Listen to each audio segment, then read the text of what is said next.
40ကျော်မှာကလေးရနိုင်သေးလားဆိုပြီးမင်းကအမတယောက်လာမေးတယ်သူ့ရဲ့မျိုးသားကအသက်50ကျော်သူကအသက်42နှစ်เนาะကလေးယူဖို့အတွက်ကကျူတို့သွေးမဆုံးသေးသေးကလေးယူနိုင်တယ်ဒါပေမဲ့ပေါ့เนาะမရပါဘူးလို့လေ100ရာခိုင်နှုန်းညင်းလို့မရတယ်လို့ရပါမယ်လို့လေ100ရာခိုင်နှုန်းအာမခံလို့မရတဲ့အသက်အရွယ်တွေဖြစ်နေပြီပေါ့ကတော့တကယ်ကလေးယူမဲ့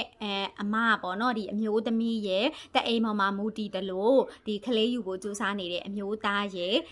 ကိုခန့်အားကောင်းဖို့မှာလည်းမူတည်တယ်ပဲသားသမီးရကံပေါ်မှာလည်းမူတည်တယ်ဒီကံကျိုးတွေကိုလည်းမယုံလို့လည်းမရပြန်ဘူးကံလို့ပြောလိုက်ပေမဲ့လည်းကိုယ့်ဘက်ကရှိမနေဘူးဆိုလို့ရှိရင်တော့ခလေးရကိုရနိုင်ပါသက်40နောက်ပိုင်းမှာခလေးယူဖို့စူးစမ်းမယ်ဆိုလို့ရှိရင်တော့အမျိုးသမီးဘက်ကနေတအိမ်ကိုအားကောင်းအောင်လုပ်ထားရမယ်အားကောင်းမှတအိမ်အားကောင်းပြီးတော့ယာဒီတွေလည်းပုံမှန်လာမယ်မမျိုးတွေလည်းပုံမှန်ကျွေးတယ်ဆိုမှခလေးရဖို့အတွက်ဖြစ်နိုင်တာပါဒီနေရာမှာကျူးတစ်ချက်ပြောချင်တာကအမျိုးသမီးတစ်ယောက်တည်းဘက်ကပဲလိုအပ်ချက်တွေရှိနေတာမဟုတ်ပါဘူးအမျိုးသားဘက်ကလည်းလိုအပ်ချက်တွေအများကြီးရှိပါကိုခန့်အားကောင်းမှုနဲ့မျိုးအောင်မှုအတွက်အများကြီးလိုအပ်ချက်တွေရှိနေတယ်ကို့မှာဒါဒီလိုအပ်ချက်တွေတစ်ချက်ရှိနေတယ်အသက်40ကျော်မှလည်းခလေးလိုချင်တယ်ဆိုရင်တော့ဒီလိုအပ်ချက်တွေကိုအရင်ဆုံးဖြည့်ဖို့လိုအပ်ပါတယ်ဒီလိုတွေဖြည့်ဖို့အတွက်နားလေတက်ကြမ်းနဲ့ဆရာဝန်နေတဲ့တိုင်မင်ပြီးတော့၎င်းစေဝါအကူလေးတွေတိုင်အားကောင်းမှုအတွက်မျိုးအောင်မှုအတွက်เนาะစေဝါအကူလေးတွေလည်းမိဝဲလို့ရတယ်ကျူတို့ရှိမှဆိုရင်လည်းအသက်40ကျော်ဒီရိုးစုံနဲ့စားပြီးတော့ခလေးရသွားတဲ့သူတွေလည်းရှိတယ်ပေါ့เนาะ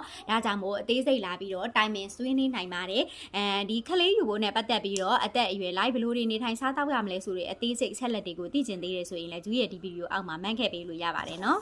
40ကျော်မှာကလေးရနိုင်သေးလားဆိုပြီးမင်းကအမတယောက်လာမေးတယ်သူ့ရဲ့မျိုးသားကအသက်50ကျော်သူကအသက်42နှစ်เนาะကလေးယူဖို့အတွက်ကကျူတို့သွေးမဆုံးသေးသေးကလေးယူနိုင်တယ်ဒါပေမဲ့ပေါ့เนาะမရပါဘူးလို့လေ100ရာခိုင်နှုန်းညင်းလို့မရတယ်လို့ရပါမယ်လို့လေ100ရာခိုင်နှုန်းအာမခံလို့မရတဲ့အသက်အရွယ်တွေဖြစ်နေပြီပေါ့ကတော့တကယ်ကလေးယူမဲ့အမပေါ့เนาะဒီအမျိုးသမီးရဲ့တအိမ်ပေါ်မှာမူတည်တယ်လို့ဒီကလေးယူဖို့စူးစမ်းနေတဲ့အမျိုးသားရဲ့